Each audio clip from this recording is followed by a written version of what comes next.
क्या बिहार के मुख्यमंत्री माननीय नीतीश कुमार जी एक बार फिर से पलटी मारेंगे? क्योंकि जिस तरह से कयास का बाजार फिर से गर्म हुआ है, क्योंकि 20 फरवरी को जो रेखा गुप्ता जो दिल्ली की मुख्यमंत्री बनी, उनका शपथ ग्रहण समारोह में नीतीश कुमार का नहीं पहुंचना अभी कयास का बाजार गर्म कर दिया है।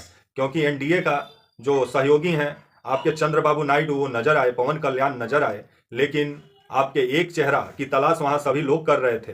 वो चेहरा था माननीय नीतीश कुमार का, जो मंच पर नजर नहीं आए। लेकिन माननीय नीतीश कुमार जी के पार्टी से जो मंत्री बने हैं वो जरूर नजर आए, लल्लन सिंह।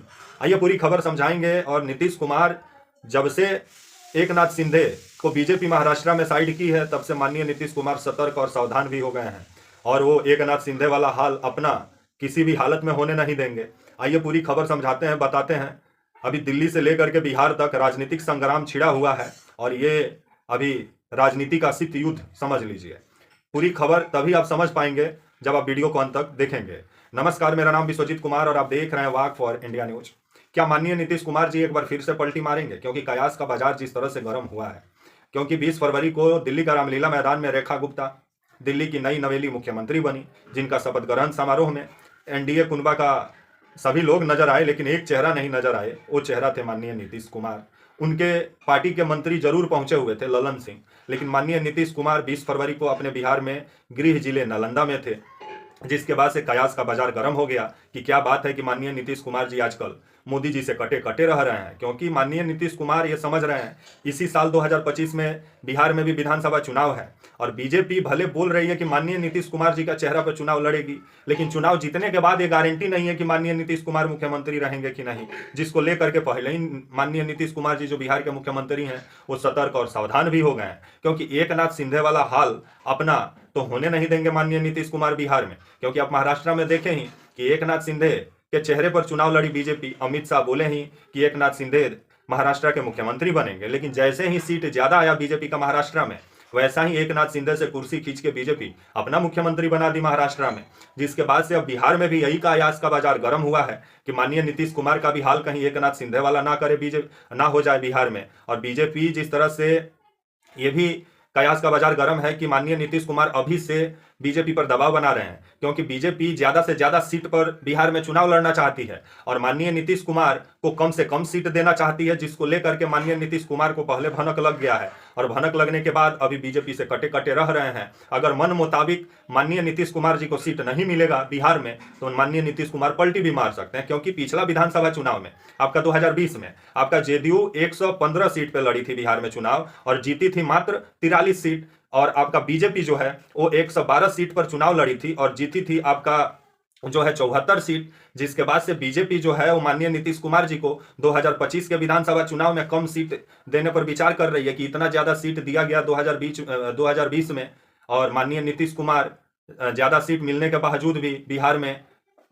सबसे कम सीट हासिल करने वाली पार्टी साबित हुई माननीय नीतीश कुमार का। और माननीय नीतीश कुमार 2020 से ही बीजेपी से कटे कटे रह रहे थे, कभी इधर जा रहे थे, कभी उधर जा रहे थे। क्योंकि माननीय नीतीश कुमार जी को यह समझ में आ गया है कि 2020 विधानसभा में जो वोट जो चुनाव हुआ, 2020 विधानसभा चुनाव जो हुआ बिहार में, और आपका नीतीश कुमार का जो वोट है वो बीजेपी को मिला, जिसके बाद से बीजेपी बिहार में काफी मजबूत हो गई और नीतीश कुमार जी कमजोर हो गए। क्योंकि नीतीश कुमार जी का वोट बीजेपी पार्टी में ट्रांसफर हो गया, जिसके बाद से नीतीश कुमार उस समय भी नाराज थे, और उस समय भी आरोप लगाए कि मतलब वो क्योंकि चिराग पासवान नीतीश कुमार जी का काफी वोट काटने में कामयाब हुए थे बिहार में, जिसके बाद से चिराग पासवान पर काफी नाराज भी थे माननीय नीतीश कुमार, और बीजेपी पर भी उनकी नाराजगी बीते दिनों सामने आई थी। लेकिन जैसे ही आरजेडी का साथ छोड़े, वैसा ही बीजेपी को सबसे बेहतर बताने लगे आपके माननीय नीतीश कुमार जी।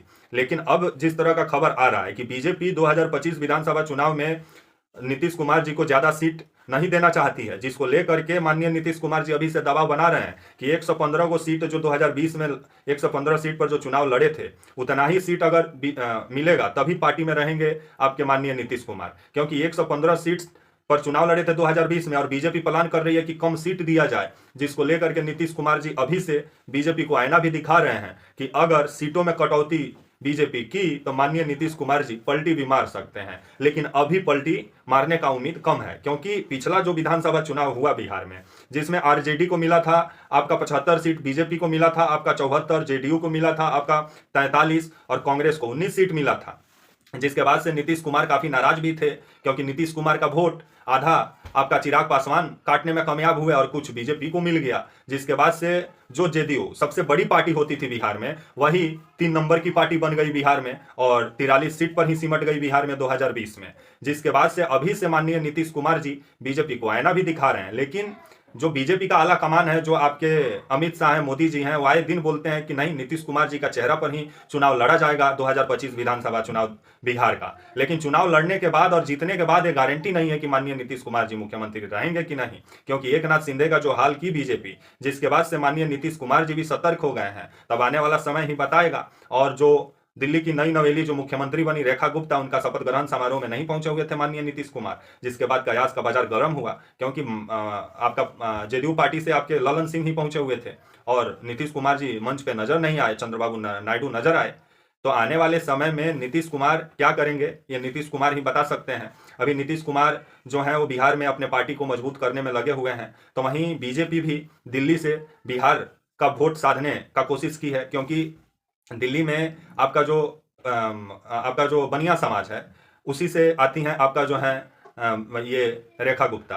और रेखा गुप्ता जो हैं वो ओबीसी समुदाय से हैं और ओबीसी का वोट पर बिहार में नजर है बीजेपी का, जिसको मद्देनजर रखते हुए रेखा गुप्ता को दिल्ली का मुख्यमंत्री बनाया गया, ताकि आने वाले समय में बिहार में जो बनिया समाज है उसका वोट हासिल किया जा सके, जिसको लेकर के अब आने वाला समय ही बताएगा कि क्या रेखा गुप्ता जो मुख्यमंत्री बनी है उससे बीजेपी को कितना बिहार में फायदा होता है। तो वहीं माननीय नीतीश कुमार जी अभी से दबाव वाला पॉलिटिक्स शुरू कर चुके हैं बिहार में बीजेपी पर, कि अगर नीतीश कुमार जी का अनदेखी बीजेपी की तो बीजेपी को महंगा पड़ सकता है। तब तक के लिए आप मुझे इजाजत दीजिए और आप हमारे channel walk for India news को प्लीज लाइक और सब्सक्राइब और शेयर करना ना भूलें, बेल आइकन का बटन दबाना ना भूलें।